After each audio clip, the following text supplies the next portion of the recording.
L'histoire débute avec Soulu, une jeune assassine qui s'infiltre dans une villa pour dérober l'anneau du dragon. Elle s'approche, jugeant la sécurité risible, mais dès qu'elle le saisit, une alerte retentit, et les gardes se lancent à sa poursuite. Son partenaire arrive en renfort, neutralise les gardes, ils quittent vite le domaine, montent à bord d'un navire pour discuter. Elle confie à Yoon, son amant, qu'elle veut qu'il quitte leur organisation. Mais il s'inquiète, lui disant que la seule issue de l'organisation, c'est la mort. Il la poignarde, mais découvre qu'elle a échangé l'anneau du dragon contre un autre, qu'elle avait préparé pour leur mariage.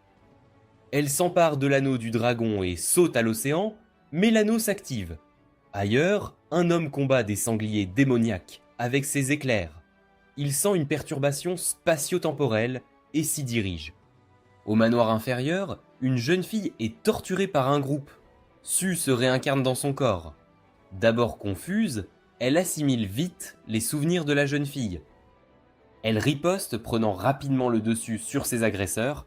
L'homme arrive, l'aide à les neutraliser. Mais quand il s'approche, elle l'attaque aussi, par réflexe. Il se relève, la saisit et l'emmène directement au palais des épreuves, où chacun doit passer l'examen spirituel. Il lui révèle qu'à 5 ans, elle avait été testée, avec 0 énergie spirituelle.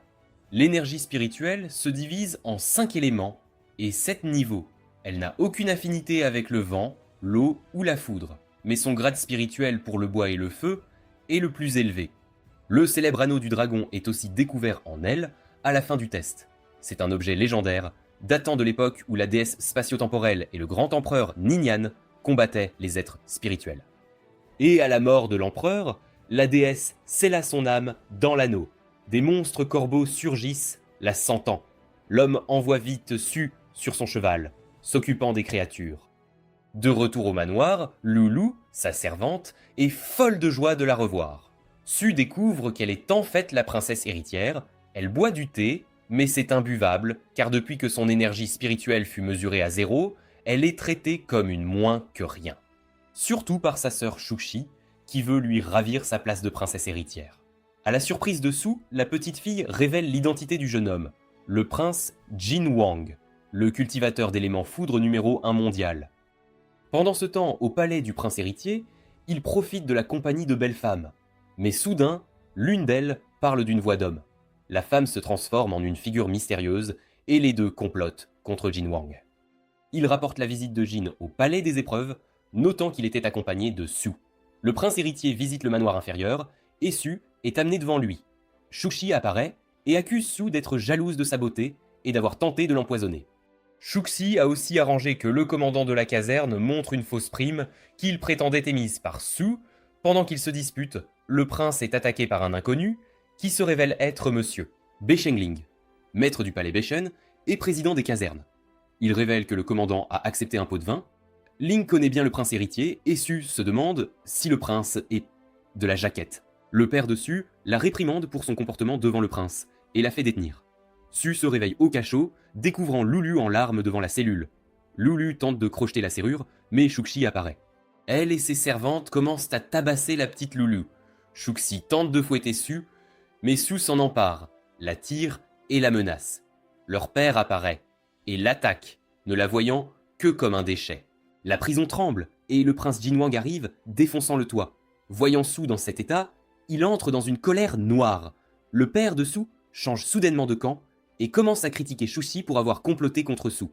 Il essaie de la flatter, mais elle le traite d'impudent et décide de rompre tout lien avec la famille.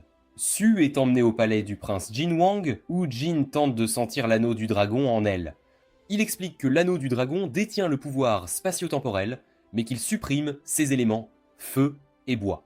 Pensant à Lulu battue, Su demande au prince de l'aider à libérer ses pouvoirs. Il lui donne une flopée d'élixir pour débloquer ses pouvoirs, mais peu importe combien elle en avale, rien n'y fait.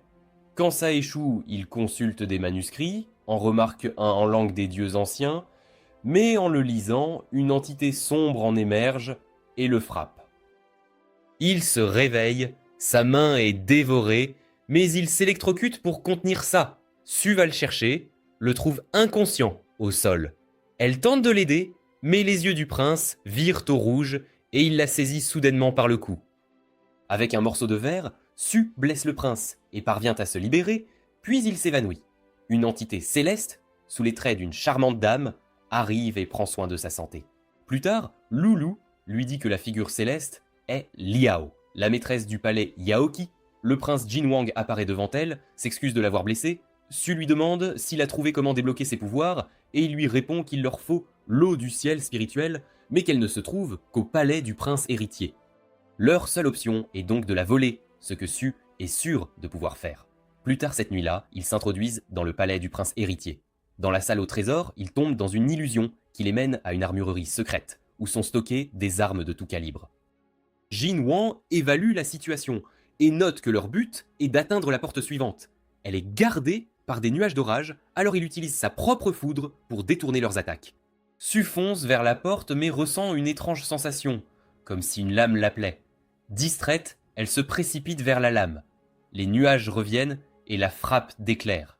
Mais Su parvient à utiliser la lame, car elle la reconnaît comme sa maîtresse. Les deux passent là à la porte et atteignent l'eau du ciel spirituel. Le sol tremble et Su est ensuite aspiré dans une immense sphère d'eau. Jin saute pour la sauver. Su commence à se noyer et Jin l'embrasse pour lui donner de l'air. Le prince héritier part les attraper, mais quand il arrive, la prison d'eau est brisée et les deux ont disparu. Le prince héritier soupçonne qu'ils ont pu s'échapper grâce au pouvoir spatio-temporel. Les deux furent transportés au palais de Jinwang et ils revinrent même avec le pot d'alchimie. Liao apparaît, apportant d'importantes nouvelles sur une chasse à la bête rare dans les montagnes du couchant. Dans les montagnes, Liao est excité par la chasse, mais Jin la déçoit, lui disant d'aller de l'avant pendant qu'il met Su en sécurité. Il la dépose et lui donne un pendentif au cas où elle aurait des ennuis. Ils retournent auprès de Liao, un dragon apparaît, crachant du feu sur eux. Ils combinent leurs énergies pour le combattre. Pendant ce temps, Su découvre un œuf mystérieux et est folle de joie. Mais le prince héritier apparaît derrière elle, il la veut de retour, maintenant qu'il sait qu'elle a le pouvoir spatio-temporel. Il la met en garde contre Jinwang, disant qu'il souffre d'une énergie sombre qui le consumera un jour, mais qu'il a utilisé le pouvoir de l'espace pour la supprimer, qu'il a absorbé de sa mère, et qu'il fera de même avec elle. Le prince héritier entend le rugissement d'un dragon, et une explosion d'énergie est tirée vers leur position. Su tombe, et quand elle se réveille, elle cherche l'œuf et le trouve en train d'éclore. Il éclot en un dragon qui se lie à elle, et soudain son pouvoir spatio-temporel s'active et elle s'endort. Quand elle se réveille, elle se retrouve dans un endroit complètement différent. Le dragon peut parler et lui dit que c'est un espace qu'elle a créé. Le dragon explique à Su que seule son âme peut entrer dans cet espace. Son corps est donc resté à l'extérieur. L'aide de la princesse héritière s'approche du corps de Su, voyant qu'elle a débloqué ses éléments bois et feu, mais part vite en entendant une autre voix. Su se réveille et trouve une fille disant que Jinwang l'a envoyé la chercher. Cependant, quand Su regarde ailleurs, elle sort un poignard. Alors qu'elle tente de tuer Su, son dragon apparaît et mange la lame de l'assassin, et même mord la main de la femme. Su se place derrière la fille et l'achève. Elle reconnaît la fille comme étant l'une des compagnes de Liao. Le prince héritier se réveille et trouve le pendentif que Jin avait donné à Su. Jin apparaît et l'interroge sur l'endroit où se trouve Su. Liao supplie Jin de se reposer. Soudain, Su apparaît et Jin est fou de joie qu'elle aille bien. Jin essaie de l'approcher, mais elle le repousse. Il demande qui l'a blessé et Su désigne la servante de Liao. Jin dit qu'ils étaient avec lui tout le temps et demande à Su de le croire, mais elle pense qu'il n'est intéressé que par son pouvoir spatio-temporel. Elle sort son poignard pour le repousser, ce qui pousse Liao à le défendre, mais Jin s'interpose et prend l'attaque pour protéger Su. On les revoit au palais et l'énergie sombre de Jin devient incontrôlable. Il est maintenu, tandis que Ling et des anciens tenteront de le soigner. Soudain, un rayon de lumière apparaît et Liao se matérialise dans la pièce, capable de calmer Jin. Elle n'a pas trouvé de remède pour Jin, mais suggère de trouver le grand maître Hangyun, le meilleur faiseur de potions du pays. Su insiste pour accompagner Liao, disant qu'elle peut aider, mais Liao se moque d'elle. Malgré leurs divergences, elles trouvent un accord et partent. Au palais du prince héritier, on apprend qu'il avait en fait laissé Jin et Su partir. Il veut tuer Jin, mais la seule façon est de laisser son obscurité le consumer. Il devrait tuer Su, qui est la clé pour guérir son obscurité, mais le prince héritier voulait aussi ses pouvoirs spatio-temporels pour lui-même. Son partenaire le traite de trop gourmand, et les deux se séparent. Su et Liao voyagent sur leur cheval volant vers la montagne Yunwu, mais découvrent qu'elle est protégée par une barrière qui désactive leur pouvoir. Elles sont donc forcées de grimper, ce avec quoi Li Yao a du mal. Su prend les devants et elles parviennent finalement au sommet. Elle rencontre le grand maître Hong Yun, et Li Yao lui demande son aide. Il dit n'avoir aucun intérêt pour leur cadeau, mais leur dit que si elles se battent, il aidera la gagnante. Lo crée d'innombrables flèches, les tirant sur Su. Su les esquive, mais quand certaines sont sur le point de la toucher, elle parvient à bloquer avec une barrière de bois. Liu perd Su de vue, et elle réapparaît derrière elle, son épée sur sa nuque. Et Su est déclarée gagnante, mais le grand maître fut aussi impressionné par les capacités de Liao. Il l'invite à participer à son événement, où il choisira un disciple le mois prochain. Liao confie Jin à Su, et elle part se préparer pour l'événement. Les deux se préparent ensuite à retourner soigner Jin, et le grand maître utilise une étrange technique qui les téléporte à travers le pays.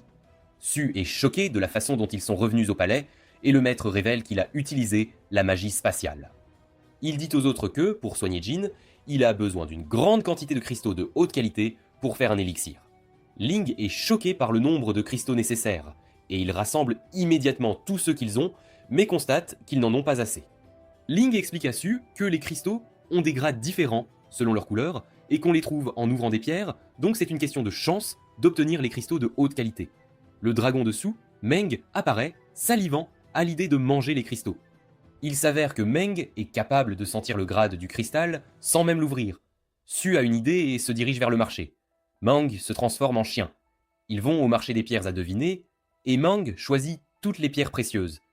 Alors que Su s'apprête à payer, deux étrangers apparaissent soudainement sur le marché et annoncent à ceux qu'ils achètent de toutes les pierres pour l'anniversaire de leur grand-père.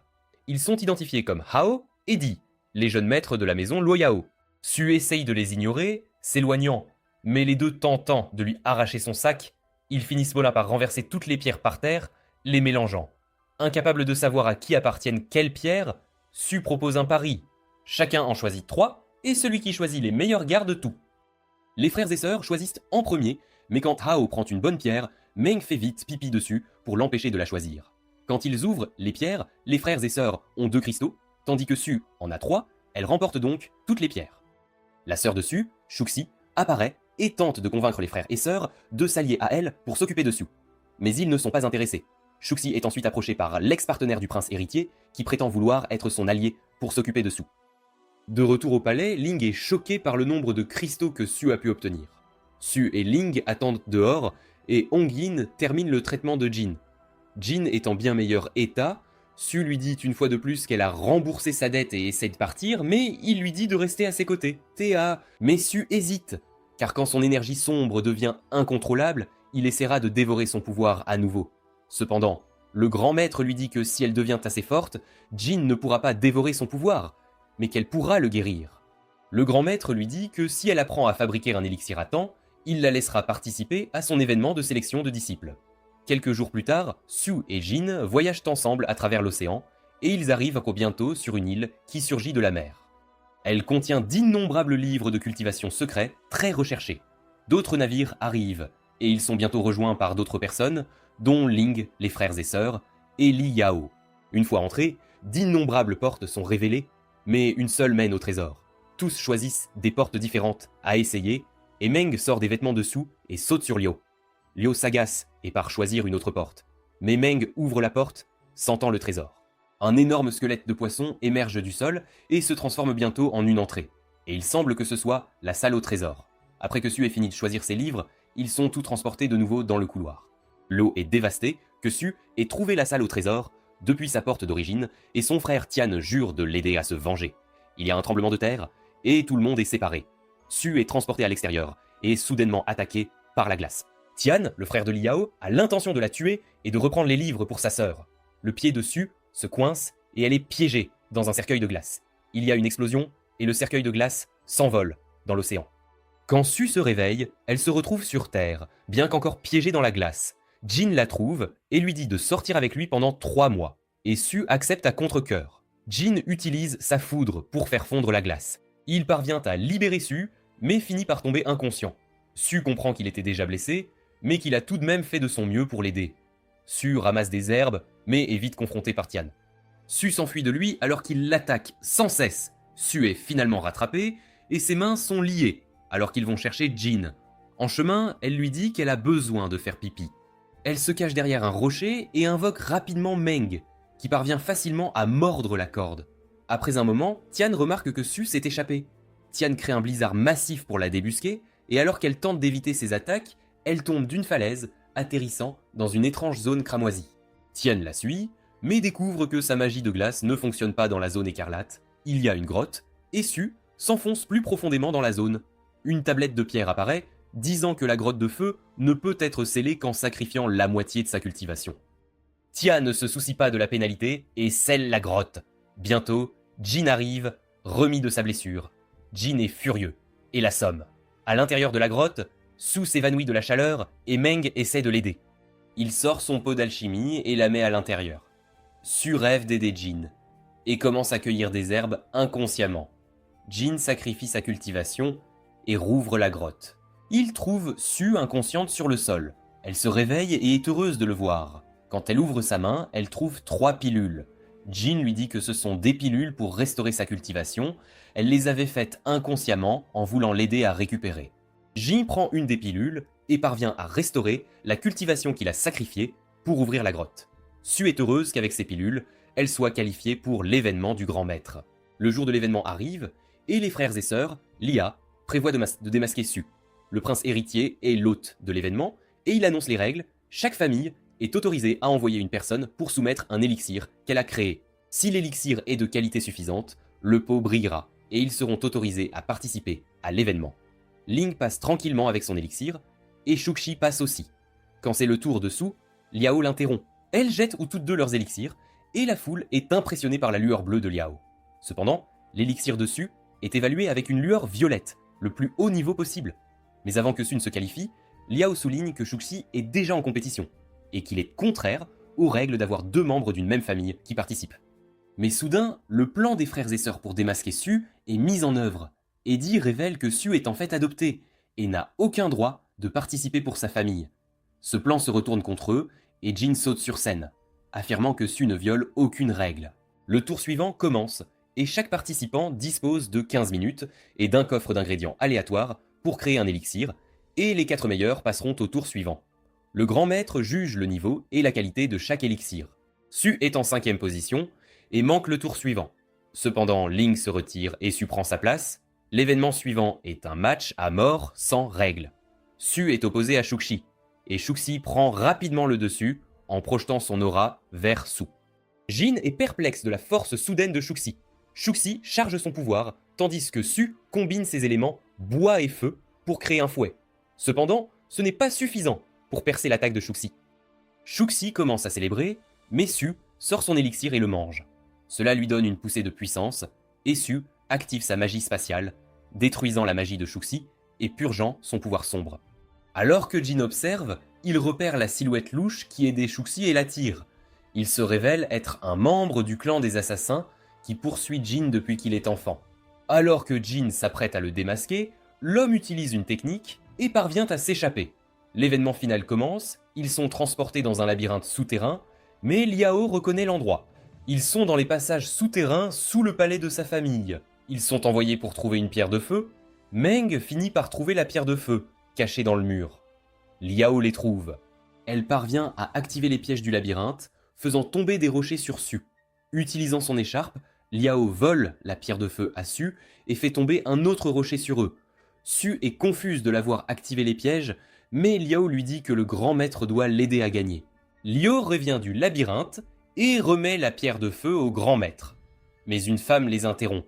C'est Yan, la fée de la brume du clan démoniaque, qui fait son entrée. Elle explique qu'il y a 15 ans, le grand maître a gravement blessé son disciple aîné et s'est engagé à lui en fournir un remplaçant.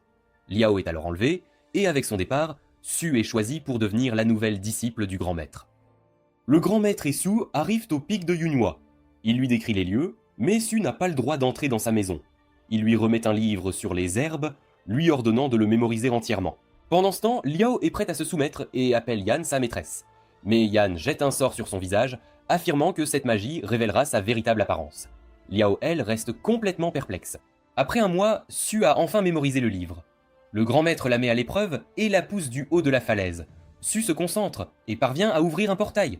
Le grand maître la félicite et Su réalise alors qu'il lui enseigne la fabrication de potions et la magie spatiale. Tout ça en même temps. Su part à la recherche du grand maître, mais se souvient qu'elle n'a pas le droit d'entrer. Pourtant, elle aperçoit un tableau d'une femme qui bouge, et sa curiosité est trop forte. Elle remarque que cette femme manie la même arme qu'elle. Soudain, le grand maître apparaît, surprenant Su, au point qu'elle entaille accidentellement le tableau. Su se sent affreusement mal et cherche un moyen de se racheter auprès de son maître. Elle consulte son livre pour connaître la composition de l'œuvre et découvre qu'elle est faite de feuilles d'acacia, une essence rare qu'on ne trouve que dans la forêt sombre et interdite. Su arrive dans la forêt sombre. Tandis qu'elle explore, une jeune fille surgit en courant, un golem menaçant à ses trousses. Su affronte le golem, l'attaquant avec son feu, mais ses efforts semblent malheureusement vains. Su ouvre un portail pour battre en retraite, et la jeune fille s'y engouffre avec elle. La fille remercie Su de l'avoir sauvée et se présente. Elle s'appelle Mei. Elles sont vite attaquées par des racines d'arbres, mais Su est agrippée par une racine sournoise venue de derrière et se fait emporter. Les racines emmènent Su jusqu'à l'arbre d'acacia. Elle le supplie de lui donner quelques-unes de ses feuilles, mais l'arbre la force à manger son fruit. Su découvre alors que l'acacia a poussé dans son espace intérieur. La femme du tableau du grand maître apparaît, et c'est là que nous apprenons que Hong-Yoon était son disciple. Elles disparaissent toutes les deux et un minuscule bébé apparaît. Su reconnaît que ce sont là les souvenirs de l'arbre, qui commence alors à lui parler. L'arbre souhaite que Su devienne son maître, pour pouvoir voyager avec elle en utilisant son espace. Pendant ce temps, Mei et Mang retrouvent Su, mais elle est inconsciente, plongée dans son espace intérieur. Elles sont alors attaquées par Liao et son maître. Su est capturée et Mei est vaincue, mais elle réussit à envoyer l'une de ses grues chercher du renfort. Quand Su se réveille, elle se retrouve emprisonnée par Liao et son maître. Liao utilise la potion qui révèle le vrai visage sur Su, et Yan, de son côté, part se préparer pour l'arrivée imminente du grand maître. Un masque se forme sur le visage de Su, et Liao savoure sa souffrance. Mais Su la nargue, lui disant qu'elle cache son visage parce qu'elle est devenue affreuse. Pendant ce temps, Jin reçoit la lettre de Mei, l'informant de l'état de Su, et il se précipite aussitôt pour la retrouver. Su ouvre discrètement son espace, et des racines d'arbres commencent à se répandre. Les racines jaillissent et capturent Liao, mais celle-ci lui assure qu'elle ne pourra jamais s'échapper de la barrière de son maître. Su dit à Liao que si elle l'aide à s'échapper, elle lui donnera le fruit de l'acacia, capable de guérir toutes les blessures et les maux. Liao l'aide à s'enfuir, Su lui donne le fruit, et Yan apparaît soudainement derrière elle. La magie de Yan est bien trop puissante, et elle domine Liao sans difficulté. Su, elle, découvre le secret de la barrière. Elle crée une cloche magique qui, en sonnant, détruit l'obstacle, et elle tombe toute du haut de la falaise, directement dans la mer. Pendant ce temps, Jin et Ling arrivent dans la forêt sombre. On apprend que Mei a en réalité le même maître que Jin. Ne sachant pas où Su a été emmené, ils décident de se séparer.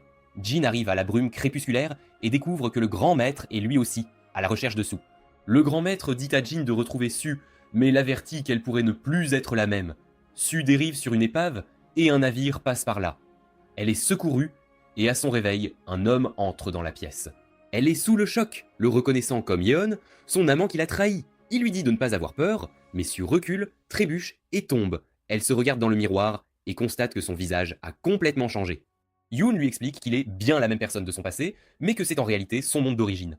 Et Su se retrouve à se demander qui elle est vraiment. Pendant ce temps, nous voyons Mei qui cherche désespérément Su. Ling la taquine pour sa casserole sur la tête, mais Mei répond que c'est à cause d'elle que Su a disparu, et qu'elle ne l'enlèvera pas tant qu'ils ne l'auront pas retrouvée. Jin apparaît alors et leur dit de redevenir sérieux. Il affirme avoir envoyé plus de 100 000 hommes à la recherche de Su partout dans le royaume. Ling, lui, a également recruté 30 000 mercenaires pour les aider à fouiller tout le pays. Ils se séparent pour poursuivre leurs recherches et Jin jure de retrouver Su coûte que coûte. Pendant ce temps, un groupe d'assassins s'enfuit, poursuivi par le grand maître Hong-Yoon. Ils savent qu'ils ne font pas le poids face à lui et demandent une mort rapide car le clan des assassins leur interdit formellement de révéler leurs secrets. Cependant, le grand maître révèle un jeton blanc et les assassins le reconnaissent aussitôt comme le Seigneur Blanc. Grâce à cela, il révèle l'emplacement de Su, lui disant qu'elle se trouve avec Yoon, le prince de la nation Sijing. De retour sur le navire, Su rencontre Yoon qui lui a préparé un hot pot, comme ils en auraient mangé dans l'autre monde. Su a un flashback, se souvenant du moment où elle et d'autres enfants abandonnés furent adoptés pour devenir des assassins. Su se sent un peu abattu, mais Yoon la réconforte avec un bon hot pot, et ils se promettent d'être ensemble pour l'éternité. Yoon essaie de rappeler à Su leur promesse, mais Su ne lui fait absolument pas confiance, car il l'a trahi.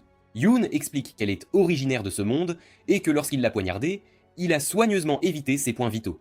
C'était son ultime recours pour activer l'anneau du dragon, afin qu'elle puisse revenir dans ce monde. Su lui dit que la seule et unique raison pour laquelle elle est avec lui, c'est pour en apprendre plus sur son identité. Ils sont soudainement alertés, mais il s'avère que ce n'est que le serviteur. Su se dirige vers l'extérieur, et Yoon la suit de près. Su aperçoit un oiseau étrange et quelques navires à l'horizon. Yoon explique que cet oiseau a une excellente vue et est souvent utilisé par les espions. Soupçonnant qu'ils sont suivis, il charge son serviteur Jia de leur trouver le port le plus proche. Après être arrivés au port, ils établissent leur campement dans les bois. Yoon lui révèle qu'il a été désigné pour être son ami sur Terre et que son père connaît ses véritables origines, y compris ses parents. Yoon tente de la distraire avec le coucher de soleil, mais Su lui dit que leur temps est révolu et qu'il devrait cesser d'essayer de la reconquérir. Plus tard cette nuit-là, Su s'éclipse discrètement, mais se fait surprendre par Jia. Su prétend qu'elle allait juste aux toilettes, mais Jia insiste pour l'accompagner et il semble bien qu'elle soit observée. Su déploie l'arbre d'acacia et retourne avec Jia. Pendant ce temps, l'acacia grandit et capture les espions qui les suivaient. Il s'avère que ce sont les hommes que Jin avait envoyés pour retrouver Su. L'arbre transmet un message de Su au grand maître, lui disant qu'elle peut réparer son tableau et s'excusant de ne pas pouvoir revenir pour l'instant. Les hommes réalisent qu'ils ont enfin trouvé Su, et ils envoient aussitôt un message à ses amis. Le lendemain, en chemin pour rencontrer le père de Yeon, ils sont soudainement attaqués par des grues en papier. Ling et Mei apparaissent devant Su, mais ne la reconnaissent pas, s'excusent vivement et s'en vont. Soudain, la foudre frappe, et Jin apparaît. Il la serre dans ses bras, fou de joie de l'avoir enfin retrouvée. Mais quand il voit son visage, il devient méfiant, la saisissant avec sa foudre et lui demandant avec insistance qui elle est. Les choses s'annoncent plutôt mal pour Su, mais Meng intervient, sautant dans ses bras et retournant dans son espace intérieur. Quand Jin remarque cela, il se souvient de l'avertissement du grand maître. Elle pourrait ne plus être la même quand il la retrouverait. Réalisant que c'est bien Su, il lui dit à quel point elle lui a manqué. Mais Yoon arrive et prend son autre main, et les deux commencent à se disputer pour Su. Finalement, Su met fin à la bagarre, et Jin lui demande pourquoi elle est restée avec Yoon au lieu de revenir vers lui. Elle lui répond que Yoon détient des réponses sur sa véritable identité. Jin exige de la rejoindre, et Yoon n'a d'autre choix que de les laisser faire. Ils font une pause pour un hot pot, et Yoon en profite pour raconter des histoires de son passé avec Su. Jin devient jaloux, et ils se disputent encore, cette fois pour savoir qui donnera à manger à Su. Pendant ce temps, dans la cité infernale, le maître de Jin rencontre son autre disciple, Sean. Il complote pour aider Jin à revendiquer le trône, mais le maître réprimande Sean pour avoir échoué sa mission. En sortant de la pièce, il remarque Liao, qui entre dans la chambre du maître, le visage dissimulé sous un voile. Par la suite, Sean confronte Liao, lui demandant pourquoi elle porte un voile. Elle explique que son visage a été marqué, et il veut l'aider à obtenir justice. Mais Liao répond que cela n'a plus d'importance, et Sean est surpris de la maturité qu'elle a acquise. Liao prend congé, mais au moment où elle s'en va, le grand maître passe par là, et elle se demande s'il était lui aussi venu voir son maître. Pendant ce temps, nous faisons la connaissance de l'empereur, qui réprimande sévèrement le prince héritier. Ils ont un désaccord concernant l'épouse du prince, car l'empereur ne donne pas sa bénédiction pour leur union. Alors que le prince héritier quitte le palais, il sait qu'il est suivi, car un talisman en papier se révèle à lui. Su et le groupe gravissent une montagne enneigée pour atteindre la capitale de Shijin. Jin semble lutter contre une étrange condition, mais la dissimule aux autres. Ils sont soudainement attaqués par une meute de bêtes féroces qui se révèlent être un sacré défi. Jin parvient à les repousser, mais sa condition le rattrape. Le groupe se sépare, Yin entraînant Su loin du danger. Mais Su fait demi-tour pour aider ses amis. Elle se couvre d'eau bénite, attirant ainsi toutes les bêtes vers elle. Alors qu'elle lui saute dessus, elle se téléporte. Elle les mène au bord d'une falaise, s'accrochant à l'arbre d'acacia, et les bêtes s'écrasent dans l'eau. Il ne reste qu'une bête, et Jin la sauve juste à temps, mais il finit par tomber inconscient. Su l'embrasse et l'amène dans son espace, ce qui contribue à améliorer sa condition. Su jure qu'elle le guérira dès qu'elle sera plus forte. Quand ils reviennent de l'espace intérieur, Su vérifie Jia, mais finit par l'immobiliser avec les branches de l'acacia, lui disant qu'elle sait parfaitement ce qu'elle a fait. Jia avait mis une épice spéciale dans leur repas, une substance qui attire les bêtes des neiges, pourtant normalement paisibles. Elle avoue avoir voulu aider Yoon en éloignant Su de Jin. Quand Jin est prêt à l'attaquer, Yoon intervient pour la défendre. Su laisse tomber l'affaire, mais le prévient de ne surtout pas s'en prendre à ses amis. Dès que tout le monde reprend sa route, Jia remercie Yoon de l'avoir protégée, mais elle reste méfiante, et lui jette un sort pour l'affaiblir. Plus tard, en arrivant au palais Shijin, il le trouve plongé dans l'obscurité. Jin détecte 50 personnes tapies dans l'ombre, mais soudain, des feux d'artifice éclatent, et le roi Ouyang apparaît. C'est une véritable mise en scène! Il chante une chanson pour accueillir Su, et dit que cela fait plus d'une décennie qu'il ne l'a pas vue. Il lui demande de l'appeler oncle, car il est ami avec sa mère. Su lui demande comment il connaît sa mère, et le roi se lance alors dans une nouvelle chanson. Quand le roi était jeune, il s'est échappé du palais pour explorer le monde, mais a fini fauché et complètement seul. C'est là qu'il a rencontré la mère de Su, qui l'a nourri et l'a aidé à regagner son pays. Une fois devenu roi, il a juré de l'aider par tous les moyens. La dernière fois qu'il l'a vue, elle a amené Su et lui a confié qu'elle avait trop d'ennemis. Elle lui a donc demandé d'utiliser l'anneau du dragon pour envoyer Su sur Terre, là où elle serait en sécurité. Il a ensuite envoyé son propre fils, avec l'instruction de la poignarder au moment opportun. Jin est perplexe quant à la nécessité de la poignarder, et Yoon lui explique que l'anneau du dragon réagit à la colère. Mais il répond qu'il n'en a absolument aucune idée. Cependant, le roi révèle à Su que sa mère avait une dernière requête. Ling devait l'aider à trouver un ginseng de sang qui, une fois consommé, permettrait à Su d'hériter de tout l'héritage de sa mère. Mais malheureusement, le roi n'a eu aucune chance de le trouver, et ses amis n'en ont pas la moindre idée non plus. Entendant tout cela, Su souhaite un peu de temps pour réfléchir, et Yoon lui dit qu'il a spécialement préparé sa chambre pour elle. Quand Su inspecte la chambre, elle la trouve remplie d'objets de son passé. Il y a un rouge à lèvres qui lui rappelle le moment où Yoon lui en avait offert un en cadeau. Mais elle le jette, et Meng, le prenant pour de la nourriture, en prend une bouchée, mais est vite déçu. Su veut consulter son livre d'herbes pour chercher le ginseng de sang, mais Meng lui rappelle qu'elle l'a jeté. Su n'a d'autre choix que de réécrire tout le contenu du livre qu'elle a mémorisé. Pendant ce temps, Jin demande à Ling de trouver des informations sur le ginseng de sang, puis il part contacter ses mercenaires. D'un autre côté, Mei se saoule et réclame sans cesse plus à boire. Le personnel l'informe qu'ils sont à court de vin, alors elle part en chercher davantage par elle-même. Alors qu'elle titube, elle tombe sur le roi, Yoon et Jia, qui semblent être en pleine discussion stratégique. Le roi lui assure qu'il enverra plus de vin dans sa chambre, mais en partant, Mei envoie secrètement une grue en papier pour espionner leur discussion. Su, elle, se souvient avec succès des propriétés du ginseng de sang qui semble offrir des avantages considérables aux sorciers de l'espace. Soudain, une silhouette entre dans la pièce par la fenêtre et Su découvre que ce n'était que Jin. Il rit de son apparence un peu désordonnée et lui offre des vêtements de rechange. Jin est ébloui par sa nouvelle tenue et lui dit d'oublier définitivement Yeon. Ils sont sur le point de s'embrasser, mais Mei et Ling interrompent, annonçant qu'ils ont des nouvelles importantes. Mais Jin, furieux, les foudroie. Pour avoir gâché son moment avec Su, il les punit, forçant Ling à tenir Mei en l'air sans qu'elle ne touche le sol. Ling continue en rapportant que le ginseng de sang est l'un des trésors offerts cette année par le manoir Mu Xian. Il leur raconte ensuite qu'en des temps anciens, un homme nommé Maître Mu a découvert une terre mystique où poussaient des plantes rares et des trésors inestimables. Il y a s'y établi sa demeure, mais était souvent attaqué par des gens avides de trésors. Alors il a fini par signer un pacte de paix, ouvrir sa maison une fois par an et présenter 100 trésors à découvrir et à se disputer. Mais continue en rapportant ce qu'elle a entendu. Jia se plaint au roi de Yoon, qui a failli la laisser se faire tuer par Jin, et elle menace de lui jeter son sort une fois de plus. Le roi déclare qu'ils sont tous les deux fautifs, et leur rappelle qu'ils travaillent sur une tâche capable de changer le monde, les avertissant de bien faire leur travail, sinon ils seront tous deux remplacés. Soudain, Yoon bondit dans la pièce et se fait immédiatement maîtriser par Jin et Su. Il est venu pour révéler la vérité à Su. Il affirme que son père connaissait bel et bien sa mère, mais qu'il ne disait pas toute la vérité. Il les met en garde contre Jia, affirmant qu'elle n'est pas une simple servante. Il dit qu'il devrait partir à la recherche du ginseng de sang, mais Jin refuse catégoriquement de le laisser venir. Cependant, Yoon argumente que s'il ne les emmène pas, lui et Jia, le roi se méfiera et enverra des gens pour les suivre en secret. Plutôt que d'être suivi en secret, Su accepte de les emmener, malgré les protestations de Jin. Le lendemain, le roi les salue avant leur départ, et ils se dirigent vers le manoir Muxian. Ling se demande pourquoi ils ne s'y rendent pas simplement en volant, mais Yoon lui explique qu'ils doivent économiser le plus de force possible pour affronter les pièges et les obstacles du manoir. Alors qu'ils voyagent, un rocher géant dévale la pente. Jin utilise sa foudre pour le détruire, mais il éclate et crée un étrange brouillard. C'est un poison singulier, mais l'arbre d'acacia sauve Su grâce à son fruit. Su est alors attrapée et emportée au loin.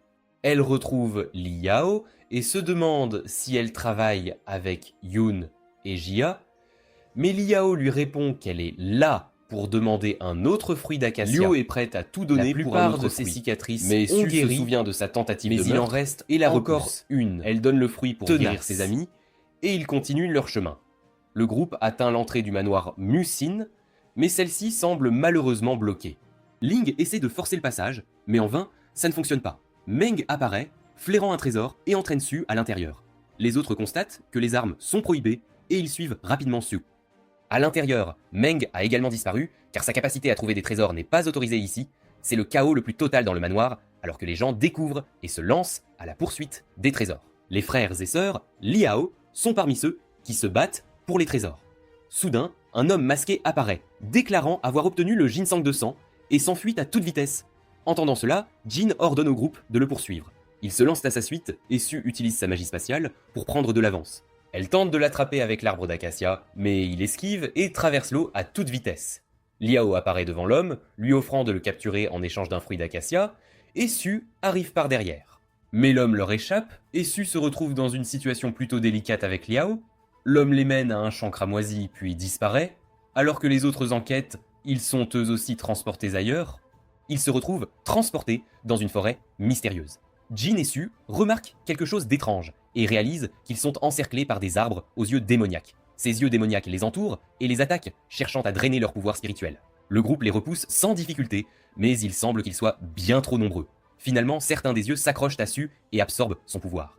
Su s'affaiblit considérablement et un essaim dieu l'attaque. Cependant, elle est sauvée par Liao, qui lui réclame un fruit d'acacia en échange. Su se demande pourquoi son apparence est si cruciale, mais finit par lui donner le fruit, et Liao s'en va aussitôt. L'homme mystérieux apparaît de nouveau, et alors que le groupe tente de l'attraper, il s'enfonce dans l'eau. Tout le monde tombe à sa suite, et ils sont transportés une fois de plus.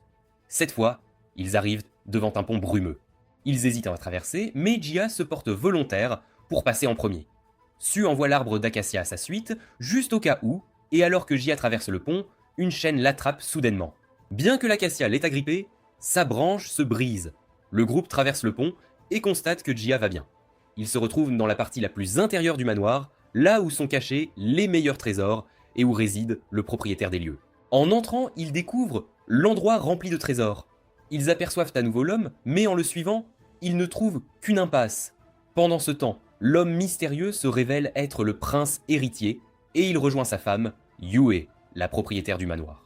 Elle lui demande ce qu'il a fait, et le prince héritier répond qu'il observait simplement les gens se disputer les trésors. Mais Yue révèle qu'elle l'a surveillé via son miroir magique et se met en colère qu'il ait mené un groupe de personnes à travers les points de téléportation secrets, les conduisant ainsi à la zone intérieure. Le prince héritier dit qu'il sait qu'elle se sent seule, car les gens atteignent rarement la zone intérieure, alors il a amené quelques personnes au hasard pour la divertir. Entendant cela, Yue le trouve si attentionné et s'excuse de s'être emporté contre lui. Mais soudain, ils entendent Jin et Ling parler dessus, dans le miroir, et Yue réalise que le prince héritier aide son ex-fiancé. Yue devient scandalisée, pensant que le prince héritier doit encore aimer Su. Alors elle appuie sur un bouton rouge.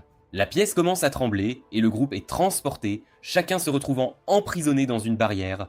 Jin essaie d'utiliser sa foudre pour se libérer, mais c'est en vain. Su tente d'utiliser sa magie spatiale pour s'échapper, mais cela ne fonctionne pas non plus. Yoon leur explique que la barrière est faite d'un jade spécial qui bloque la plupart des magies. Soudain, une nuée d'yeux démoniaques apparaît dans chaque espace. Ils sont bien plus évolués que ceux qu'ils ont affrontés en forêt, capables de changer de forme et de s'adapter à tout. Jin affronte un serpent, qu'il détruit, mais celui-ci se reforme en homme. La situation s'annonce mal, tout le monde peine face aux yeux démoniaques. Juste au moment où ça allait vraiment dégénérer, les yeux démoniaques s'évanouissent. Une gigantesque boule à facettes descend, et Yu-Eun fait son entrée fracassante. Elle se présente comme la 186e chef de la famille Mu. Le prince héritier est également dévoilé. Puisqu'il les a tous amenés ici pour son divertissement, elle décide de s'amuser un peu. Elle choisit de commencer par Su, et la fait avancer. Pour que ce soit équitable, elle lui rend toute sa force. Elle la défie en duel. Si Su peut la vaincre avant que l'encens ne se consume, elle les libérera tous et lui donnera même le ginseng sanguin. Mais si Su perd, tous ses amis seront tués, sans exception. L'encens est allumé, et le combat commence.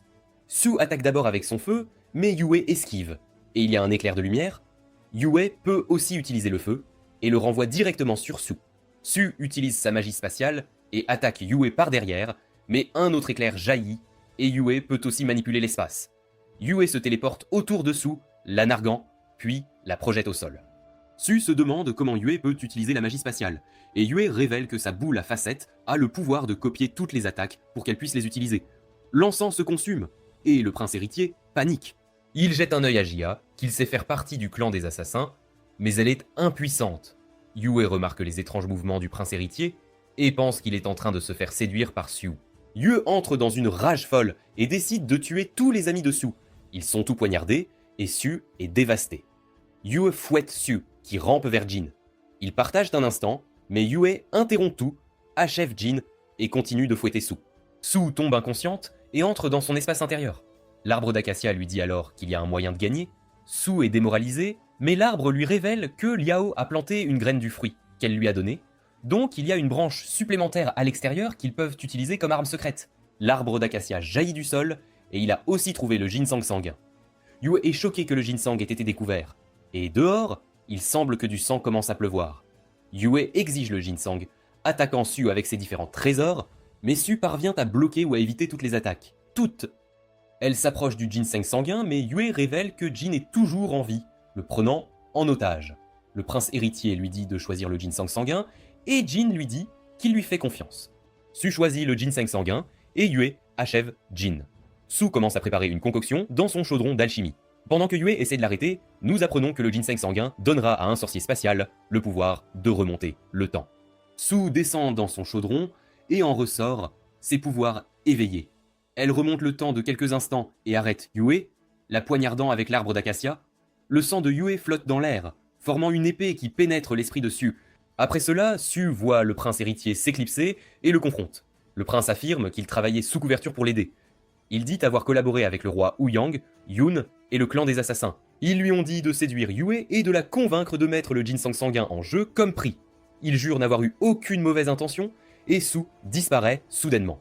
Su remonte le temps, incapable de contrôler ce pouvoir.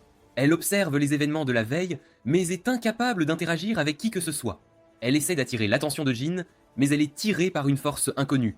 Elle parvient cependant à résister, invoquant une goutte de sang qui s'envole dans son corps. Su se réveille dans le corps et est ravie de voir Jin en vie. Elle verrouille la porte, prédisant l'arrivée de Leng et Mei. Jin est choqué de savoir comment Su savait qu'il serait là. Su raconte alors à Jin la catastrophe au manoir Muxin, où elle a vu tous ses amis mourir devant elle sans pouvoir l'empêcher. Mais Jin lui dit que puisqu'ils sont tous vivants et en bonne santé, elle a sauvé tout le monde, ce qui la soulage. Su est sur le point de le prévenir du lien du roi Ouyang avec le clan des assassins, mais elle se fige soudainement. Yun apparaît alors que Ling et Mei se chamaillent en dehors, et Jin sort soudainement, emportant Su. Il demande de l'aide à Yun, et il est emmené vers une source de guérison. Le roi arrive aussi, et remarque immédiatement la marque du ginseng sanguin sur la tête de Su. Le roi est ravi de voir cela, et feint d'être affligé par l'état de Su. Le roi dit qu'il a amené les meilleurs guérisseurs de sa nation pour l'aider, et demande à Jin de laisser Su à ses bons soins. Mais Jin insiste pour rester à ses côtés. Les serviteurs du roi semblent suspects, et ils sont entourés d'une obscurité qui tente de provoquer le pouvoir sombre de Jin. Ling observe de loin, et nous apprenons que Jin avait prédit cela. Jin fait semblant de coopérer pendant qu'il cherche un moyen de s'échapper. Ling monte la garde, tandis que Mei se précipite pour chercher de l'aide à Hell City. Mei se rue en ville pour transmettre le message aux espions de Hell City, mais les trouve tous morts. Elle tombe sur une femme qu'elle reconnaît comme la troisième aînée, qui lui dit que leur réseau d'espionnage au sein de la nation Sijin a été anéanti. Il est impossible de faire passer un message à Hell City, et la femme se révèle être une traîtresse. Mei l'engage alors dans un combat. Pendant ce temps, de retour à la source, Jin entend des voix lui disant de consommer le pouvoir de Su. Son pouvoir sombre commence à se manifester, et il lutte pour se contrôler. Le roi se joint à la mêlée et utilise sa magie pour forcer Jin à attaquer Su, mais Su bloque l'attaque avec sa magie qui s'active. Tandis que Yun et Jia observent, Jia traite Jin de fou, révélant qu'elle a percé son plan à jour. Elle a surpris Ling caché dans les arbres, et c'est elle qui a éliminé les espions de Hell City. Jia se moque de Yun, lui reprochant d'être tombé amoureux de Su. Bien qu'il n'était censé que faire semblant, Jia voit bien qu'il est tombé amoureux pour de vrai. Yun dit n'avoir aucun regret, mais Jia révèle qu'une fois que Jin aura absorbé Su, ils réinitialiseront l'univers, Su disparaîtra, et seule elle restera. Le rituel continue, un cercle apparaît, et l'eau commence à monter, mais tout s'arrête net quand le grand maître fait son apparition. Le roi est choqué de le voir, et le grand maître projette tout le monde au loin. Les serviteurs du roi s'enfuient tous, et le grand maître révèle Ling et Mei, qui le remercient de leur avoir sauvé la vie. Le grand maître confronte le roi, qui tente de le combattre mais n'est pas de taille. Il lui jette même son fils, mais le grand maître le rattrape sans problème. Il commente la facilité avec laquelle le roi a pu sacrifier son fils, mais le roi rétorque que s'ils atteignent leur but, son fils ne se souviendra de rien quand ils réinitialiseront l'univers et ramèneront le maître de Hongyeon. Mais le grand maître dit que malgré son désir de revoir son maître, il sait que cela irait à l'encontre de ses souhaits. Il continue d'étrangler le roi, mais le roi dit que le grand maître est le seigneur blanc du clan des assassins et qu'il lui est interdit de tuer. Bien qu'il ne puisse pas tuer, le grand maître se téléporte vers le nord et laisse le roi sur un champ de bataille. Le grand maître revient et admet son lien avec le clan des assassins, mais c'est plus compliqué qu'il ne le pense. Ling et Mei décident toutes deux de lui faire confiance après qu'il leur ait sauvé la vie, à toutes les deux. Il commence à soigner Jin, ce qui trouble Ling, qui ne comprend pas pourquoi il ne sauve pas sa disciple. Mais le grand maître explique qu'il voit que Su a déjà obtenu le ginseng sanguin et est revenu une fois dans le temps. Cela comporte des risques, et son état dépasse ses capacités de guérison.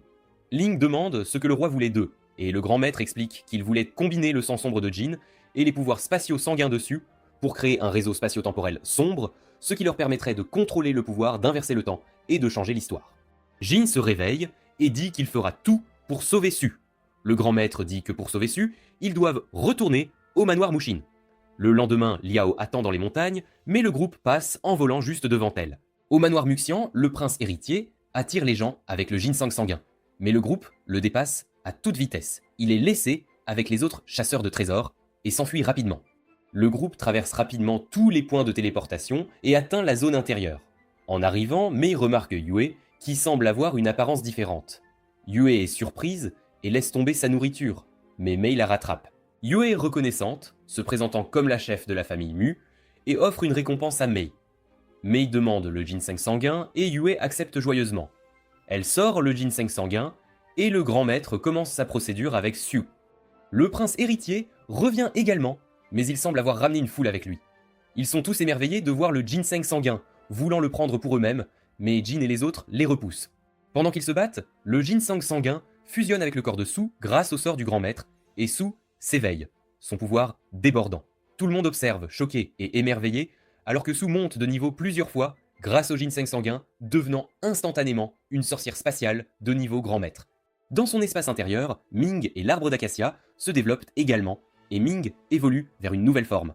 Les chasseurs de trésors se jettent tous sur Su, mais sont repoussés, et ils s'enfuient à toutes jambes. Ming est stupéfait par l'avancement de Su, et Su remercie rapidement le grand maître de l'avoir sauvé. Le grand maître la met en garde contre les dangers de jouer avec le temps. Yue arrive avec le prince, et Su voit sa nouvelle apparence. Le grand maître lui dit qu'elle a aussi le pouvoir d'effacer l'existence d'une personne, et qu'elle l'avait fait en tuant Yue dans l'autre ligne temporelle.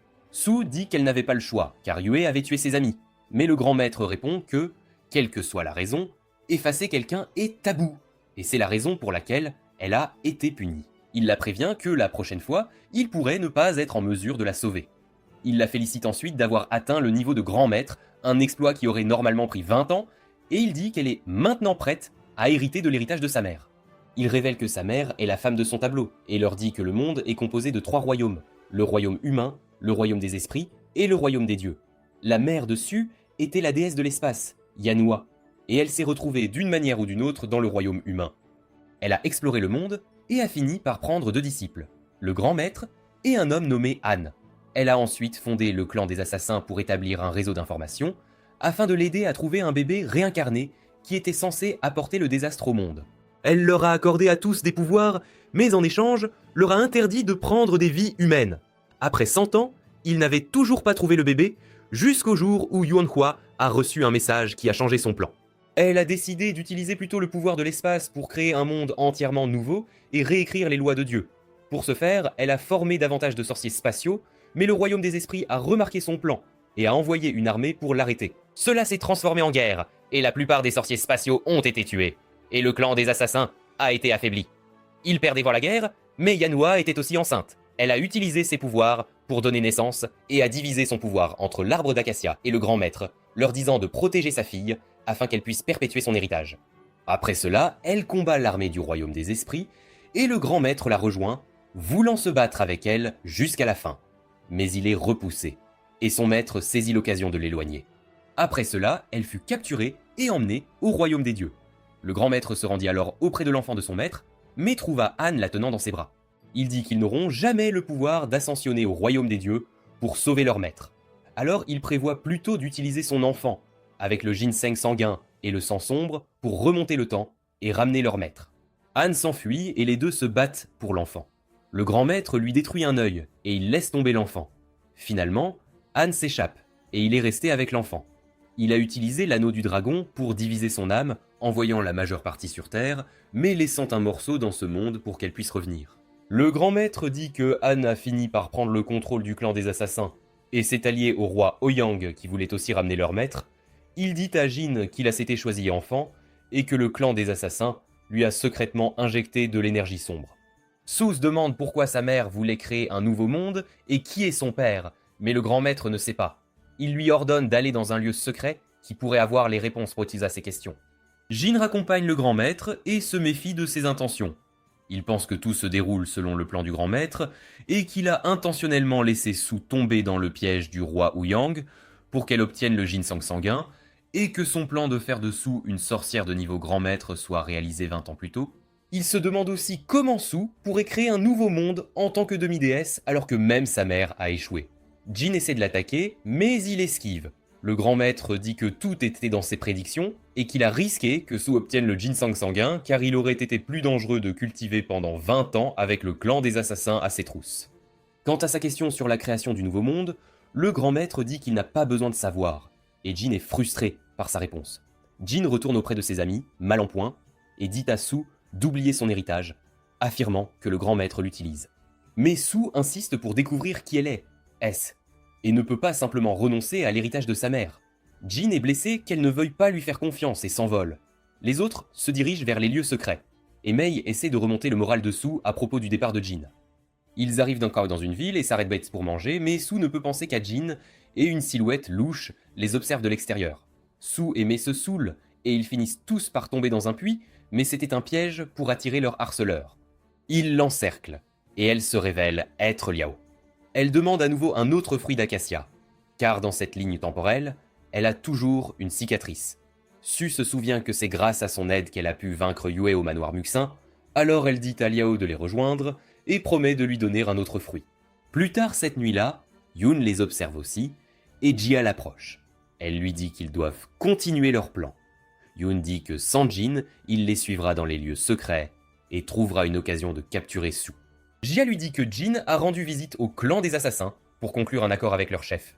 Nous voyons Jin faire irruption et rencontrer Han. Jin veut travailler avec eux pour perturber les plans du grand maître. Han admet qu'il prévoit de les sacrifier, lui et Su, pour remonter le temps, et qu'ils n'existeront plus dans le nouvel univers. Mais Jin est d'accord, car il croit que le plan du grand maître aboutit à une fin pire pour Su. Jin révèle le jeton blanc, et exige de devenir le seigneur blanc. Quand il s'est battu avec le grand maître, il a réussi à le lui voler. Avec cela, Han accepte et unit son jeton rouge à celui de Jin. Il active un sort, et Jin prend la place du grand maître en tant que seigneur blanc. Le lendemain, le groupe cherche un indice pour trouver les lieux secrets. Alors qu'ils regardent autour d'eux, la pièce d'échec que le grand maître a donnée à Su s'envole dans un éventail et se transforme en bête. Elle s'enfuit et le groupe la poursuit. Elle les mène à une impasse qui se transforme en porte. Mais il ne parvient pas à ouvrir la porte, alors ils essaient de combiner leurs pouvoirs pour la pousser. Alors qu'ils poussent, un éventail ouvre soudainement la porte et le supérieur de Li Yao, Shon, apparaît et leur dit de se dépêcher d'entrer car des talismans les suivent. Mei est folle de joie de voir son supérieur et elle le présente à Su. Li Yao se demande ce qu'il fait ici et il explique qu'il a été envoyé par leur maître pour les aider. Alors qu'ils se promènent, le sol bouge soudainement et ils sont tous projetés dans une rivière. Alors qu'ils descendent le courant, ils voient que cet espace est rempli de créatures gigantesques. Yun et Jia parviennent à s'infiltrer, observant de loin. Le groupe finit par se séparer, Liao se retrouvant dans une zone gelée, Ling étant envoyé dans une zone sous-marine, et Mei atterrissant dans un endroit rempli de magma. Alors qu'elle essaie de trouver son chemin, elle est attaquée par Golem. Pendant ce temps, Su est guidée par une main géante flottante, et elle arrive finalement devant un chevalier gigantesque qui prend vie et l'attaque. Elle bloque son attaque et brise son épée. Elle s'excuse de l'avoir réveillé et essaie de partir, mais le chevalier continue d'attaquer. Cependant, elle est sauvée par Shon et Su finit par poignarder le chevalier qui est vaincu. Elle célèbre avec Shion et il lui offre une pomme qu'elle mange avec plaisir. Ils partent à la recherche des autres, mais s'éloignent de la direction de Han flottant. Pendant ce temps, Yun et Jia arrivent à un carrefour en essayant de suivre Su. Yun aperçoit une plante carnivore et dit à Jia que Su doit être dans cette direction. Quand il s'approche, Yun la pousse dans la plante, mais Jia jette un sort sur Yun, le faisant souffrir. Elle lui dit de la libérer, mais il refuse, se souvenant de sa promesse à Su. Il coupe son bras affecté et la laisse mourir. La plante carnivore est sur le point de consommer Jia, mais elle est soudainement libérée, et elle est trouvée par plusieurs assassins. Elle est amenée à Jin et l'informe de la trahison de Yeon. Jin déclare que les traîtres doivent être punis et envoie les assassins le trouver. Pendant ce temps, Mei apparaît gravement blessée après s'être battue avec le golem et Ling vient à son secours sur un poisson volant. Il l'emmène dans les bois et soigne ses blessures, mais quand elle se réveille, elle se fâche contre lui pour sa méthode étrange. Ils sont soudainement interrompus quand Yin apparaît et tombe devant eux. Il les avertit que Su est en danger, puis s'évanouit. Sue continue avec Sean et une chienne Beagle grimpe sur Sue. Sean prévient que ça pourrait être venimeux et la chasse. Alors qu'il marche, Sue réalise qu'elle a été empoisonnée. Sean dit que ça doit être l'insecte, mais Sue pense que c'était la pomme qu'il lui a donnée. Sean la porte rapidement et Sue est impuissante à l'arrêter. Ils finissent dans une grotte où Sean rencontre Liao. Il essaie de la convaincre qu'il tente de sortir Sue de cet espace pour voir un médecin. Mais Liao voit clair dans ses mensonges. Sean admet qu'on lui a offert 10 cités-états du Nord en échange de Sue. Ils blâment leur maître, disant que Jin a reçu un traitement spécial alors qu'il a été envoyé en mission pendant des années dans le Nord. Les deux commencent à se battre et pendant qu'ils sont occupés, Sue parvient à invoquer sa dague et à poignarder Sean dans le dos. Liao parvient alors à l'attraper par le cou. Sean est surpris que ce soit ainsi que les choses se terminent pour lui. Et Liao l'achève. Elle donne ensuite à Sue l'antidote au poison et Sue se réveille. Elle essaie de lui offrir le fruit d'acacia en guise de remerciement mais échoue car Mang avait mangé tous les fruits dans son espace intérieur. Mais Liao révèle que ses cicatrices sont déjà guéries grâce au premier fruit que Sue lui a donné, mais elle a utilisé cela comme excuse pour pouvoir la suivre partout. Elle révèle que toutes ses actions étaient sur instruction de son maître pour protéger Sue. Sue devient curieuse de son maître et s'interroge sur son caractère. Pendant ce temps, Yoon se réveille et trouve Mei et Ling qui ont pansé sa blessure. Il lui demande pourquoi Sue est en danger et il leur dit qu'il y a d'autres assassins à ses trousses ainsi que Jin. Soudain, un loup surgit et mord Yoon. Il l'entraîne et il est amené devant Jin et Jia. Yoon est surpris de voir Jia encore en vie et déçu que Jin collabore avec les assassins. Jin le livre à Jia pour qu'elle le punisse, puis envoie ses propres assassins chercher Sue. De retour au camp, Mei et Ling se demandent s'ils doivent sauver Yoon. Ils pensent qu'il a dû finir en casse-croûte pour le loup, mais Mei insiste, car il a parlé de Jin. Mais avant qu'ils ne se décident, une silhouette mystérieuse les approche. Sue et Liao passent la nuit ensemble, et Liao semble enfin avoir tourné la page avec Jin. Au matin, Jin apparaît soudainement, mais Sue le rembarre, toujours furieuse qu'il l'ait abandonné. Jin s'excuse et lui révèle avoir trouvé une carte menant au lieu secret. Maintenant que Jin est de retour, Liao décide de s'en aller. Mais en partant, elle ressent un malaise, remarquant la marque du clan des assassins sur le bras de Jin. Elle se précipite, mais les deux ont disparu. Pendant ce temps, Jia punit Yoon en le livrant aux plantes carnivores. Elle lui jette un sort et s'en va, laissant ces dernières le dévorer sans pitié. Elle retrouve les autres assassins qui lui annoncent qu'attend que Jin a localisé Sue, mais au lieu de la ramener à leur quartier général, ils semblent la mener au temple de l'héritage. Jia utilise alors son sort de traque et les voit se diriger droit vers le temple. Le Seigneur Rouge, Han, fait son apparition et déclare n'avoir jamais fait confiance à Jin. Il s'allie et Han les téléporte directement à l'emplacement du temple. Grâce à sa magie spatiale hors pair, ils arrivent avant Jin et Sue. Han leur explique que c'est aussi un cimetière créé par la déesse avec miséricorde pour toutes les victimes de leur guerre. Ils jurent de sacrifier Sue afin de ramener la déesse et de restaurer la puissance du clan des assassins. Plus tard, alors que Jin et Sue atteignent le temple, Jin avertit Sue de bien peser le pour et le contre avant d'accepter la requête de sa mère. Sue lui demande s'il sait quelque chose qu'elle ignore, mais Jin lui promet simplement de la soutenir, quelle que soit sa décision. Ils partagent un baiser, puis Sue se dirige vers le temple. Elle monte les marches et franchit le portail. Jin ouvre alors un passage spatial et annonce à Han qu'ils sont trop tard, Sue ayant déjà pénétré dans le temple. Han force l'ouverture de l'espace et comprend qu'ils ont été dupés. Ils se trouvaient dans une zone factice, créée grâce à la magie du papier de l'arbre d'acacia. Han se demande pourquoi Jin les a rejoints pour les trahir, car il a désormais perdu la capacité de tuer et sera affecté par leur magie punitive. Un cercle magique se forme sous Jin qui subit leur sortilège, mais le grand maître apparaît soudainement, déclarant que puisque Jin a pris sa place de seigneur blanc, il ne fait plus partie du clan des assassins et est libre d'éliminer les traîtres. Il les foudroie tous de sa magie. Han tente de s'échapper grâce à sa magie spatiale, mais il est stoppé net et projeté au sol. Il est sidéré de voir le grand maître à un tel niveau, car la mère de Sue lui avait donné la moitié de son pouvoir. Le grand maître déclare à Han qu'il s'est égaré, puis l'achève. Il se tourne ensuite vers Jin pour soigner ses blessures, tandis que Jia parvient à s'emparer du jeton rouge. Un flashback nous ramène à la confrontation de Jin avec le grand maître. Le grand maître lui explique que si son plan aboutit, Sue s'élèvera et il ne pourra plus être à ses côtés. Jin n'apprécie aucune des options, ni la sienne ni celle du clan des assassins, mais il accepte de collaborer avec le grand maître, à condition qu'il promette de laisser Sue prendre sa propre décision. Le grand maître accepte la condition et remet son jeton blanc à Jin. Il lui annonce qu'il est désormais le maître du clan des assassins, mais Jin, sans le moindre intérêt, détruit aussitôt le jeton blanc. On découvre aussi que Yoon a survécu, grâce à Mei et son maître. Ils finissent tous par se retrouver, attendant le retour de Su. Pendant ce temps, Su grimpe au sommet du temple et découvre une statue de sa mère, qui apparaît soudainement devant elle. Sa mère lui explique que ce n'est qu'une infime partie de sa conscience qu'elle a laissée ici. Elle confie à Su qu'elle a veillé sur elle toute sa vie et a été témoin de toutes les épreuves qu'elle a traversées.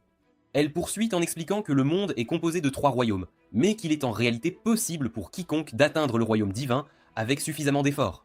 Les dieux ont délibérément menti à ce sujet, pour limiter leur nombre. En raison des règles célestes, tous les 100 000 ans, un être, le tueur de dieux, apparaît pour les anéantir tous. Il voulait donc moins de monde pour subir ce destin. Quand les dieux ont appris sa réincarnation, ils ont tenté de le localiser avant son éveil. Mais alors qu'il cherchait l'enfant, une traîtresse parmi les dieux fut la seule à s'échapper vers le royaume humain. Elle fonda ensuite le clan des assassins et chercha pendant 100 ans. Alors qu'elle était sur le point d'abandonner, on lui remit une inscription rédigée par d'anciens dieux cherchant un moyen de survivre. Et cette inscription révélait qu'un puissant sorcier spatial devait créer un univers entièrement nouveau, libre des règles célestes et du tueur de dieux. Su est folle de joie en apprenant que c'est son père qui a remis l'inscription à sa mère. Elle s'enquiert de l'endroit où il se trouve, mais sa mère lui révèle qu'il est mort en la protégeant durant la guerre. Sa mère lui explique que pour créer un nouvel univers, elle devrait se sacrifier et devenir l'espace lui-même, l'empêchant ainsi d'être avec Jin. Su est déchirée par cette décision. Sa mère lui dit de penser au bien commun et lui accorde 3 jours pour se décider. Su est téléporté à l'extérieur avec les autres et l'espace commence à s'effondrer, alors ils se replient tous vers la cité L. Ils partagent un repas convivial et Su réalise enfin que le maître de Jin n'est autre que Maître Long. Elle le remercie de l'avoir recueilli et formé sur Terre. Long révèle alors que Yoon était un agent double contre son père et le clan des assassins, et ne l'a poignardé que sur ordre du grand maître. Il lui assure que ses sentiments n'ont jamais changé et la supplie de revenir. Mais Su le rejette avec un certain malaise et il s'en va. Plus tard dans la nuit, Yoon part à la recherche de Su, mais se retrouve face à Jin. Yoon est persuadé d'être toujours dans le cœur de Su, et les deux en viennent aux mains. Pendant le combat, Yoon se remémore qu'il a toujours été là pour Su, contrairement à Jin, qui n'est avec elle que depuis quelques mois. Mais Jin réplique que le temps n'a aucune importance quand on rencontre la bonne personne. Jin finit par submerger Yoon, lui disant qu'il ne comprend rien à Su. Pendant ce temps, Long et le grand maître se prélassent dans la source chaude, et Long se souvient comment le grand maître a failli tuer Su. Lors de son combat avec Han, Su était tombé de la falaise, mais heureusement Long était là et l'avait rattrapé. Le grand maître réalise cela et sent qu'il lui est redevable. De retour au clan des assassins, les membres se demandent quoi faire maintenant que Han est mort, mais Jia révèle le jeton rouge et revendique le poste de maître. Elle leur annonce à tous un nouvel objectif. Au lieu de tenter de remonter le temps, ils utiliseront le pouvoir spatial de Su pour atteindre un avenir plus radieux. Pendant ce temps, on découvre que le roi Ouyang a survécu après avoir été projeté sur le champ de bataille par le grand maître. Il a rallié les forces du Nord et leur ordonne d'envahir la cité infernale pour capturer Su. Su reste dans sa chambre, méditant sur sa décision, et les jours s'écoulent. Alors que le dernier jour approche, Maître Long rend visite à Su et constate que le grand maître est également présent. Mei et Ling arrivent en courant, leur annonçant avoir vu de nombreuses personnes suspectes arriver en ville. Long trouve cela étrange, car l'accès n'est possible qu'avec un laissez-passer. Il vérifie sa chambre et constate que son sceau a disparu. Le grand maître leur déclare qu'il doit y avoir une taupe parmi eux. Ils se précipitent pour vérifier Su et découvrent que c'est Liao qui se fait passer pour elle. Yoon se révèle également, avouant avoir volé le sceau et vendu les laissez-passer pour entrer en ville. Il affirme que tout le monde est à la poursuite de Su, mais qu'il les mène droit dans un piège, car Su est déjà parti. Long se demande comment ils ont pu se téléporter sans que le grand maître ne le sache, mais réalise qu'ils ont utilisé le tunnel souterrain secret pour s'échapper.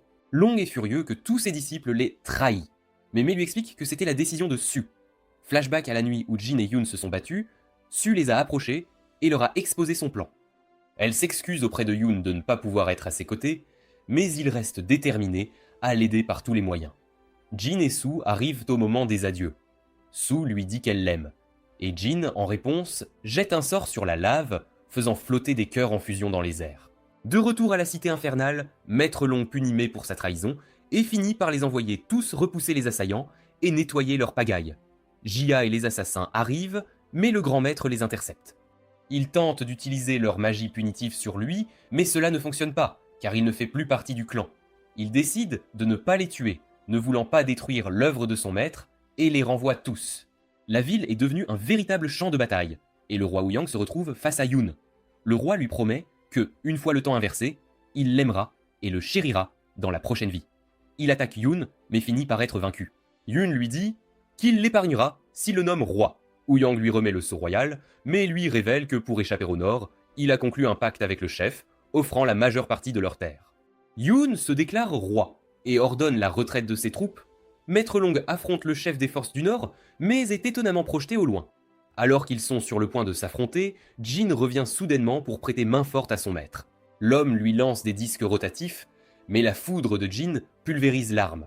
Jin charge son attaque et projette l'homme au loin. Pendant ce temps, Su annonce sa décision à sa mère. Elle ne veut pas se sacrifier, mais ne veut pas non plus la décevoir, alors elle décide de devenir plus forte pour pouvoir vaincre le tueur de Dieu un jour. Sa mère soutient sa décision et déverrouille la pleine puissance de l'anneau du dragon. Cela propulse le pouvoir dessus à un niveau supérieur. Et grâce à cette énergie, l'arbre d'acacia évolue également, et Ming se transforme en une forme humaine. Sa mère l'avertit que le tueur de Dieu s'éveillera bientôt, elle doit donc s'entraîner encore plus intensément et trouver des alliés fiables. Sa mère lui révèle que l'âme de son père est scellée dans l'anneau du dragon, et Su se demande si elle pourra le ramener. Un faisceau de lumière s'élance vers le ciel, et tous observent de loin. Long est surpris que le grand maître ait laissé Su prendre cette décision, mais ce dernier affirme que sa dette envers Su est désormais réglée. Su s'était toujours sentie prisonnière du destin, mais à présent elle sait enfin qui elle est, et se sent maîtresse de sa propre destinée. Jin la rejoint, et elle se demande ce que l'avenir leur réserve. Et c'est ici que la série s'achève. N'oubliez pas de laisser un pouce bleu à la vidéo et de me dire en commentaire ce que vous avez préféré dans cette série. Merci d'avoir suivi et à très bientôt pour de nouvelles aventures.